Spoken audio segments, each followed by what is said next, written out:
হঠাৎ আপনাকে এক ডাক্তার রিপোর্ট দিয়ে বলল আপনি মাত্র 30 দিন বাঁচবেন, আপনার ক্যান্সার হয়েছে, এখন আপনার শেষ স্টেজ যাচ্ছে। এটা শুধু আপনি জানেন, আপনার পরিবার কিংবা বন্ধু বান্ধবরা কেউ জানে না। এখন এই রিপোর্ট পাওয়ার পরে আপনি বাসায় গেলেন। প্রতিদিনের মতো আজকেও আপনার বাবা আপনাকে বকাঝকা শুরু করলো, তোকে দিয়ে কিচ্ছু হবে না, সারাদিন কোথায় থাকিস তুই, অকাজের ছেলে, ইত্যাদি ইত্যাদি। এই মধ্যবিত্তের বাবার যেমন হয় আর কি। তখন কি প্রতিদিনের মতো আজও আপনি তর্ক করা শুরু করবেন, নাকি প্রাণ ভরে বাবার বকাগুলো শেষবারের মতো আরেকবার শুনে নেবেন? হঠাৎ আপনার মা এসে আপনাকে বলল, নে বাবা ভাতটা খেয়ে নে।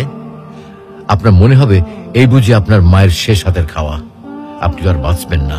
আপনি পরম তৃপ্তি নিয়ে খাবেন এবং আপনার কাছে মনে হবে এটা আপনার শ্রেষ্ঠ খাবার, যদিও ডাল ভাত হোক না কেন।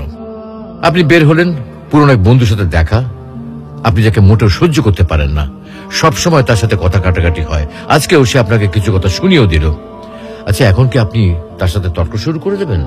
মোটেও না। আপনি হয়তো তাকে জড়িয়ে ধরবেন এবং বলবেন, দোস্ত ভালো থাকিস।